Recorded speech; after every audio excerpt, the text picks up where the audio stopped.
জয়িত সকলোকে আমি মুছলিম ছাত্ৰ সন্থাৰ তৰফৰ পৰা আমি সংগ্ৰামী অভিনন্দন জনাইছোঁ। আমি আজিৰ সংবাদমেলৰ জৰিয়তে আমাৰ আগন্তুক বিধানসভা নিৰ্বাচন উপলক্ষে সামগ্ৰিক আমাৰ দাবীসমূহ আমি উত্থাপন কৰিব বিচাৰিছোঁ, আমাৰ মনৰ কথাসমূহ ৰাইজৰ লগত শ্বেয়াৰ কৰিব বিচাৰিছোঁ। সেই উদ্দেশ্যে আচলতে আজিৰ এই সংবাদমেলখন আয়োজন কৰিছোঁ। শেহতীয়াকৈ আপোনালোকে জানে, আজি যিহেতু আমি ওদালগুৰি জিলাত আছোঁ, BTCৰ নিৰ্বাচনৰ সময়ত মুছলিম ছাত্ৰ সন্থা অসমে এপছুৰ নেতৃত্বত আৰু UPPL প্ৰধান প্ৰমোদ বড়ো ডাঙৰীয়াৰ লগত আলোচনা মৰ্মে আমি UPPL দলক মুকলিভাৱে সমৰ্থন আগবঢ়াইছিলোঁ। সেই সমৰ্থন আমাৰ এতিয়ালৈকেও আছে বুলি আমি জনাইছোঁ। কাৰণ UPPL নেতৃত্বাধীন প্ৰমোদ বড়ো ডাঙৰীয়াৰ নেতৃত্বত শেহতীয়া 3টা মাহে আমি দেখিব পাইছোঁ, আমাক যে প্ৰতিশ্ৰুতিৰ প্ৰায়খিনিয়েই আচলতে সফলৰ দিশত তেওঁ আগুৱাই ল'বলৈ সক্ষম হোৱা বুলি আমি দাবী উত্থাপন কৰিব পাৰোঁ। আমাৰ লগত আলোচনা আছিলে যে BTR চুক্তিৰ জৰিয়তে যাতে আমাৰ সকলো ধৰ্মাৱলম্বী লোকসকলৰ সম অধিকাৰটো তিষ্ঠি থাকে। তেনে ক্ষেত্ৰত আমি দেখিব পাইছোঁ UPPL প্ৰধান ডাঙৰীয়াৰ কাৰ্যকালত প্ৰথমতে আচলতে যিটো হাইকোৰ্টৰ নটিছ আছিলে উচ্ছেদ কৰাৰ কাৰণে, অবৈধ উচ্ছেদ কৰাৰ যিটো সিদ্ধান্ত আছিলে, সেই সিদ্ধান্তৰ বিৰোধিতা কৰি আচলতে মুছলিম ছাত্ৰ সন্থাই আহ্বান জনাইছিলে। লগে লগে প্ৰমোদ বড়ো ডাঙৰীয়াক আহ্বান জনোৱাৰ পিছতে তেওঁৰ স্থিতি স্পষ্ট কৰি কৈছিলে যে নাই, কোৰ্টৰ এটা প্ৰট'কলহে আছিলে আৰু BTCত আচলতে উচ্ছেদ বন্ধ কৰিবলৈ তেখেতে সক্ষম হ'ল। তাৰপিছত আমি ধন্যবাদো জনাইছিলোঁ। গতিকে আমাক দিয়া প্ৰতিশ্ৰুতি যে তেওঁ ৰক্ষা কৰিব পাৰিছে, তাৰ কাৰণে আমি মুছলিম ছাত্ৰ সন্থাই আমি নথৈ আনন্দিত আৰু ধন্যবাদ জনাইছোঁ। কথা হ'ল, বিগত 15 বছৰে BTC এলেকাত আমাৰ সংখ্যালঘু মুছলমানসকলক দমন নীতিৰে আচলতে ভয় খুৱাই, অস্ত্ৰৰ জৰিয়তেই হওক বা ধনৰ জৰিয়তেই হওক আমাক ভয় খুৱাই তলত ৰখা হৈছিলে, আমাক বিতাড়িত কৰি ৰখা হৈছিলে, আমাৰ বিবেক শক্তিক বিকৃত কৰা হৈছিলে। তো সেই অপশক্তিৰ পৰা আচলতে মুছলিম সম্প্ৰদায়ে উঠি আহিব এটা সুযোগ পাইছে। সেই সুযোগটো আচলতে UPPL নেতৃত্বাধীন চৰকাৰখনৰ নেতৃত্বতহে পাইছে। গতিকে আমি তাক শলাগ ল'বই লাগিব। আপোনালোকে জানে, যোৱা MCLA ইলেকশ্যনত UPPL একমাত্ৰ দল, যি দলৰ পৰা নেকি আমাৰ আচলতে 5টাকৈ সমষ্টিত মুছলিম প্ৰাৰ্থী তেওঁলোকে দিছিলে। বিশেষ কাৰণবশতঃ হয়তো একেবাৰে কম সময়ৰ কাৰণে আমি এটা গঠনমূলক সঁহাৰি পাইছিলোঁ যদিও আমি জিকিব নোৱাৰিলোঁ। কিন্তু এইটো এটা সুবৰ্ণ সুযোগ পুনৰ UPPL দলৰ পৰা আমি বিচৰাত পাইছোঁ। সেয়া হৈছে আমাৰ কলাইগাঁও সমষ্টিত আমি দাবী কৰা মতে যে আমি প্ৰাৰ্থী পাইছোঁ। গতিকে তেওঁ যিহেতু একেবাৰে যুৱ শক্তিৰ লগত জড়িত থকা এজন কনিষ্ঠ ব্যক্তি, তাৰ লগত শক্তিশালী জননেতা আৰু সমাজকৰ্মী। গতিকে এনে এজন নেতাক যদি আমি দিছপুৰত পঠাব পাৰোঁ, তেতিয়াহ'লে আমাৰ সমাজৰ আৰু আমাৰ যি সম্প্ৰদায়ৰ যিখিনি অভাৱ অভিযোগ দিছপুৰৰ মজিয়াত যাব BTCৰ পৰা, এই প্ৰথম সুযোগ বুলি আমি জানো। গতিকে এই সুযোগ আমি নেৰাওঁ।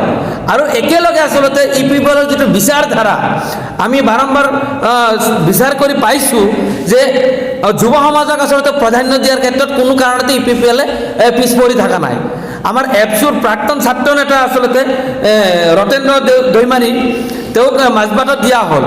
মাজবাটত তেওঁক দিয়া হৈছে। তেওঁ আচলতে ছাত্ৰ নেতা হিচাপে গোটেই সম্প্ৰদায়ৰ লগত যেনেকৈ লাগি আছিলে, গতিকে তেওঁৰ ৰাজনৈতিক ভৱিষ্যত উজ্জ্বল কামনা কৰিছে মুছলিম ছাত্ৰ সন্থাই। আগন্তুক নিৰ্বাচনত আচলতে তেওঁ যাতে জয়লাভ কৰিব পাৰে, তাৰ কাৰণে মুছলিম ছাত্ৰ সন্থাৰ পৰা অভিনন্দন থাকে। আচলতে মুছলিম ছাত্ৰ সন্থাসকলে BTRবাসীক এটা কথা জনাব বিচাৰে, আপোনালোকে কি বিচাৰে? আচলতে দমন নীতি লাগে না আচলতে উন্নয়ন লাগে, শান্তি লাগে? যদি দমন নীতি আৰু উন্নয়ন বিচাৰে, তেতিয়াহ'লেতো নতুনত্বক চান্স দিবই লাগিব। গতিকে মুছলিম ছাত্ৰ সন্থাইও এই ক্ষেত্ৰত আগভাগ লৈছে যে নাই, আমি দমন নীতিৰ পৰা বাচি থাকিব লাগিব, কলা ধনেৰে আমাক আক্ৰমণ কৰা বন্ধ হ'ব লাগিব, আমাক সুস্থ সমাজ লাগে, আমাক শৈক্ষিক সমাজ লাগে, আমাৰ নৈতিকতা লাগে, আমাৰ ভাতৃত্ববোধ লাগে। এইবোৰৰ ক্ষেত্ৰত প্ৰমোদ বড়োই কিন্তু আমাৰ লগত আপোচবিহীনভাৱে মিলিত হৈছে, 100% আপোচ হৈছে। গতিকে তেনে ক্ষেত্ৰত তেখেতৰ হাত শক্তিশালী কৰিবলৈ মুছলিম ছাত্ৰ সন্থাই আচলতে আগন্তুক দিনত আলোচনা মৰ্মেৰে আনুষ্ঠানিকভাৱে কিছু কথা ৰাজহুৱা কৰিব। সামগ্ৰিকভাৱে মুছলিম ছাত্ৰ সন্থাসকলে এই নিৰ্বাচনত আচলতে কোনো এটা পাৰ্টিৰে চৰিত্ৰ স্পষ্ট হোৱা নাই বুলি দাবী উত্থাপন কৰে। কাৰণ এটা কথাই আপোনালোকে চাব যে গ্ৰেণ্ড এলায়েন্স কংগ্ৰেছৰ নেতৃত্বাধীন অসমত মহাজোঁটবন্ধন হ'ল। মহাজোঁটবন্ধনত এনে কিছুমান মানুহ আমি দেখিব পাইছোঁ যিখিনি আচলতে সাম্প্ৰদায়িক ব্যক্তি, সাম্প্ৰদায়িকতাৰ বীজ ৰোপণ কৰে। গতিকে তেনে ব্যক্তিক যদি মহাজোঁটবন্ধন ৰাখিছে, সেইসকলে কি কৰিব? তেওঁলোকেতো সেই একেই কৰিব। আমি দেখিব পাইছোঁ যে শেহতীয়াকৈ আপোনালোকে জানে যে অসমত যিটো বিধানসভা যোৱা 5 বছৰ হৈ গ'ল, মুছলিমবিহীনভাৱে এখন কেবিনেট গঠন হৈছিলে। গতিকে আমি বাৰম্বাৰ অনুৰোধ কৰিছিলোঁ যে আমাৰ কেবিনেটত এজন মন্ত্ৰী আমাৰ সম্প্ৰদায়ৰ পৰা ৰখা হওক। গতিকে সেইটো ৰখা নহ'ল। পৰৱৰ্তী সময়ত যিটো চৰকাৰ গঠন হ'ব, সেই চৰকাৰত যদি মুছলিমবিহীন এখন চৰকাৰ যাতে নাহে, তাৰ কাৰণে আমি আমাৰ ভোটাৰ সমাজক আচলতে আমি সংযম হৈ সজাগ হৈ একত্ৰিতভাৱে ভোট প্ৰদান কৰাৰ কাৰণেও আমি আহ্বান জনাওঁ। আমি দাবী কৰোঁ যে এইবাৰ নিৰ্বাচনত আচলতে আমি প্ৰাৰ্থীকেন্দ্ৰিক নিৰ্বাচন খেলিম বুলি আমি এটা সিদ্ধান্ত গ্ৰহণ কৰিছোঁ। বিটিআৰ এলেকাত আমি আচলতে ইউপিপিএলৰ লগত থাকিম বুলিও আমি সিদ্ধান্তত উপনীত হৈছোঁ। বাকী বিটিআৰৰ বাহিৰত আমি এই মৌলবাদীয়ে হওক বা সন্ত্ৰাসবাদীয়ে হওক, এই যিবিলাক মানে উগ্ৰ হিন্দুত্ববাদী হওক, উগ্ৰ মুছলিমবাদী হওক, সেইসকলৰ পৰা কিন্তু আঁতৰত থাকিম বিটিআৰৰ বাহিৰত। গতিকে আমি দেখিব পাইছোঁ যে যোৱা কিছুদিনৰ পৰা BPF কংগ্ৰেছ UDFৰ মাজত এটা এলায়েন্স হ'ল। আমি এইটো এলায়েন্স বুলি মুছলিম ছাত্ৰ সন্থা নকয়, এইটো BPFৰ ওচৰত কংগ্ৰেছ আৰু ADFৰ শৰণাপন্ন হোৱা বুলিহে আমি দাবী উত্থাপন কৰিছোঁ। আমি এলায়েন্স মানে বুজি পাওঁ যে এৰাদৰাৰ মাজত এটা বন্ধুত্বপূৰ্ণ এটা সম্পৰ্ক কৰা। যদি তাকেই হয়, তেতিয়াহ'লে কংগ্ৰেছ শৰণাপন্ন কেনেকৈ হ'ল, ADF শৰণাপন্ন কেনেকৈ হ'ল? তেওঁলোকে 12টাৰ ভিতৰত এটা চিটো ল'ব নোৱাৰিলে, তেওঁলোকে আমাক কেনেকৈ সুৰক্ষিত কৰিব? 12টা চিটেই যদি BPF লৈ লয়, কাইলৈ BPFৰ স্থিতি কি হ'ব সেইটো কোনোবাই ডাঠি দি ক'ব পাৰিবনে? সেয়া কিন্তু সন্দেহৰ আঁতাত আছে। গতিকে তেনে ক্ষেত্ৰত আমি আচলতে আমাৰ ভোটাৰসকলক ভালকৈ বুজি শুনি এটা সিদ্ধান্ত ল'বৰ কাৰণে আমি আহ্বান জনাওঁ। যিহেতু কংগ্ৰেছ শৰণাপন্ন হৈছে, যিহেতু AIDF শৰণাপন্ন হৈছে, গতিকে য'ত নেকি আমি ছেকেণ্ড লাৰ্জেষ্ট কমিউনিটি 12টা বিধানসভা সমষ্টিত, তাত কিয় আমাৰ এজনো প্ৰাৰ্থী দিয়া নহ'ল? গতিকে এই কথাখিনিৰ জৰিয়তে আচলতে নুবুজাই নে যে তেওঁলোকে আচলতে মুছলিমক বাদ দি কেনে নিৰ্বাচন খেলিব বিচাৰিছে? সেয়ে ৰাইজে বিবেচনা কৰিব। শেহতীয়াকৈ আমি UPPL প্ৰধান প্ৰমোদ বড়ো ডাঙৰীয়াক এটা আহ্বান জনাম যে যিহেতু আপোনালোকে আমাক সন্মান জনাই কলেগাঁও সমষ্টিত কামাল আজাদ ডাঙৰীয়াক প্ৰাৰ্থিত্ব আগবঢ়ালে, আমি আৰু এটা সমষ্টি আপোনালোকৰ ফালৰ পৰা আমি বিচাৰোঁ যে বিজনী সমষ্টিটো যাতে, যিহেতু আমি বহুত পিছ পৰি আছোঁ, কেইবাবাৰো আমাৰ ওপৰত তাতে গোষ্ঠীগত সংঘৰ্ষৰ জৰিয়তে আমাক ক্ষতিগ্ৰস্ত কৰা হ'ল। গতিকে আমাৰ কমিউনিটিটোক যাতে বিধানসভাৰ মজিয়াত গোটেইখিনি সমস্যাসমূহ উপস্থাপন কৰিবলৈ এজন সুযোগ্য নেতাক তাত প্ৰক্ষেপ কৰে, তাৰ কাৰণে আমি এটা আহ্বান জনাইছোঁ আপোনালোকৰ জৰিয়তে। আপোনালোকক যিহেতু হিমন্ত বিশ্ব শৰ্মাই কৈছে যে এই কথাটো এনেকুৱা শুনক, alliance means alliance, alliance means মানে মাৰ্চ নহয়। গতিকে UPPL BJP এলায়েন্সতহে আছে, এলায়েন্সত আছে। গতিকে এলায়েন্সত থকাৰ পিছত UPPLৰ যিখিনি এই মৌলিক লক্ষ্য আৰু উদ্দেশ্য, সেইখিনি কিন্তু ক'তো কম্প্ৰমাইজ কৰা নাই। গতিকে তেনে ক্ষেত্ৰত আমি সেকুলাৰ পাৰ্টিক বিশ্বাস কৰোঁ, এইটো এটা কথা। আমাক সেকুলাৰ কেণ্ডিডেট লাগে।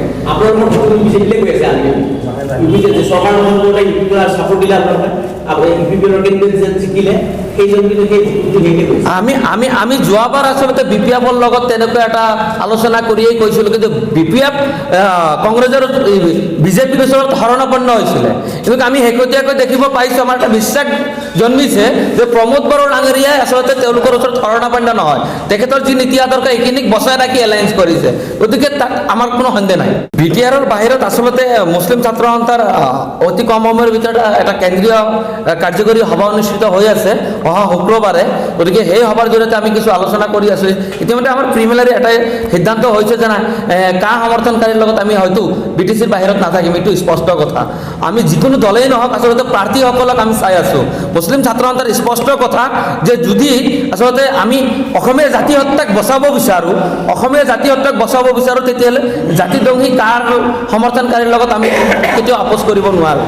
গতিকে BTCৰ বাহিৰত আমি কা সমৰ্থনকাৰীক আমি বৰ্জন কৰাৰো এটা যুঁজ চলি আছে। গতিকে তেনে ক্ষেত্ৰত আমি চাওঁ আমাৰ সিদ্ধান্ত কি হয়। কিন্তু এইটো স্পষ্ট কথা, কা বিৰোধিতা কৰা আৰু সংবিধানক সন্মান জনোৱা সেকুলাৰ নেতাক মুছলিম ছাত্ৰ সন্থা সহায় কৰিব। তো চৰ্ত এনেকুৱা আছিলে যে আমাৰ যিটো লাফিকুল হত্যা হৈছিলে, লাফিকুল হত্যাই নহয়, অকল ওদালগুৰি খাইৰুল ইছলামৰ হত্যা, দিন দুপৰে আমাক কেইবাবাৰো আক্ৰমণ কৰি হত্যা কৰা হ'ল। এইবোৰৰ আমি ন্যায় বিচাৰিছিলোঁ। আৰু বিশেষকৈ BTC এলেকাত কি হ'ল, আমাৰ ওপৰত খালি আক্ৰমণে হয়, আমি বিচাৰ নাপাওঁ। অকল আক্ৰমণেই হয়, আমি বিচাৰ নাপাওঁ। আমাক টকাৰ বিনিময়ত 5 বছৰত 3বাৰকৈ কিনা হৈছিলে, 5 বছৰত 3বাৰকৈ কিনা হৈছিলে। কিন্তু তাৰ পিছত আমি কোনো ধৰণৰ না ডেভেলপমেণ্ট পাইছিলোঁ, না এডুকেশ্যনেলি আমি আগবাঢ়িছিলোঁ, না আমাৰ ৰাস্তা ঘাট ঠিক হৈছিলে, না আমি কালচাৰেল ডেভেলপমেণ্ট পাইছিলোঁ। আমি EPPLক আমি দাবী জনাইছিলোঁ যে আমাৰ নিৰাপত্তা লাগে। আচলতে আমি BTC বাকীৰ মুছলমান সম্প্ৰদায়টোৱে আচলতে আমি নিৰাপত্তাত ভুগি আছিলোঁ, নিৰাপত্তাহীনতাত। গতিকে আমাক নিৰাপত্তা যদি দিব পাৰে তেতিয়াহ'লে আপোনালোকৰ লগত আছোঁ, প্ৰথম কথা। আৰু সমমৰ্যাদা লাগে, আমাক সমমৰ্যাদা দিব লাগে।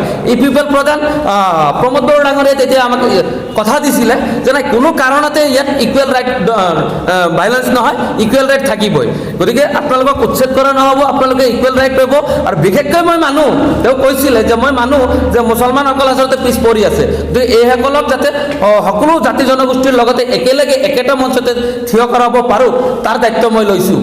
তেনেকৈ কোৱাৰ পিছতে আমি আচলতে সমৰ্থন আগবঢ়াইছিলোঁ পূৰ্বৰ নিৰ্বাচনত। গতিকে আমি এই মুহূৰ্তলৈকে তেখেতৰ সেই সিদ্ধান্তত আমি উপনীতই আছোঁ। কাৰণ তেখেতে আমাক যে প্ৰতিশ্ৰুতিসমূহ যেনেকৈ উচ্ছেদ বন্ধ কৰিবলৈ সক্ষম হৈছে, তেখেতে আমাক বিভিন্ন জাতি জনগোষ্ঠীৰ ভৱন নিৰ্মাণ কৰিব বুলি কৈছে, আমাৰ ৰিচাৰ্চ চেণ্টাৰ দিব বুলি কৈছে। গতিকে এইবিলাক কথাৰ জৰিয়তে আমি দেখিব পাইছোঁ আগন্তুক দিনত আচলতে আমাৰ কমিউনিটি ডেভেলপমেণ্ট হোৱাটো নিশ্চিত। গতিকে নিশ্চিত যদি আছে, তাতে আমাক জীবত হ'বলগীয়া ঠাই নাই। লাফিকুল হত্যাৰ ক্ষেত্ৰত আমি বাৰম্বাৰ কৈ আছিলোঁ, আমি CBI-লৈ ঠেলিবৰ কাৰণেও কিমান চেষ্টা কৰিলোঁ আপোনালোকে জানে। হেমন্ত বিশ্ব শৰ্মাৰ ডাঙৰীয়াৰ গোটেইখিনি কথাই আমি গ্ৰহণযোগ্য বুলি নাভাবোঁ। আচলতে আমি প্ৰমোদ বড়ো ডাঙৰীয়াক কৈছোঁ যে ইয়াৰ আচলতে কালপিত যিসকল আছে, ইতিমধ্যে আমি জানিব পাৰিছোঁ প্ৰায় চিনাক্তকৰণ হৈছে বুলি আমি ইণ্টেলিজেঞ্চৰ পৰা জানিব পাৰিছোঁ। যদি চিনাক্তকৰণ হৈছে, কিন্তু ৰাজহুৱা হ'ব লাগে আৰু পানিছমেণ্ট পাব লাগে, আচলতে ৰাজহুৱাভাৱে পানিছমেণ্ট পাব লাগে। হেমন্ত বিশ্ব শৰ্মাৰ ডাঙৰীয়া যিহেতু তেওঁৰ কোড অফ কণ্ডাক্ট লাগি গ'ল তেওঁৰ চৰকাৰক আমি এতিয়া নকওঁ। আগন্তুক যোনখন চৰকাৰ আহিব, আচলতে আমি দিছপুৰত যিখন চৰকাৰ গঠন কৰিম, সেইখন চৰকাৰৰ পৰা কিন্তু লাফিকুল হত্যাৰ ন্যায় আমি বিচাৰিম। আচলতে এইটো গৰিহণাযোগ্য কথা দি কথা ৰাখিব পৰা নাই। গতিকে তেখেতে স্পষ্টীকৰণ দিব। তেখেতে যিহেতু কথা কৈছিলে, আমি দাবী কৰোঁ আচলতে আজিৰ ডেটতো আমাৰ কথিত সংগ্ৰামী বন্ধু লাফিকুল ইছলামৰ ন্যায় আমি পাব লাগে। আচলতে এইটো গোটেই BTR বাখিনী, গোটেই অসমত সংখ্যালঘু সম্প্ৰদায়ে ইয়াৰ ন্যায় বিচাৰে। আচলতে চৰকাৰখন আচলতে বিবেচনা কৰিব লাগে, এইটোৰ ওপৰত কালপিটজন আইডেণ্টিফাই কৰি পানিছমেণ্ট দিব লাগে। এইটো আমাৰ ডিমাণ্ড। সেইটো আমিও ভাবিছিলোঁ সঁচা কথা যে ফ্ৰেণ্ডশ্বিপ ফাইট কিয় হৈ আছে। ফ্ৰেণ্ডশ্বিপ ফাইট অকল BJP UPPLৰ হোৱা নাই, কংগ্ৰেছৰ আৰু UDFৰ লগতো হৈ আছে।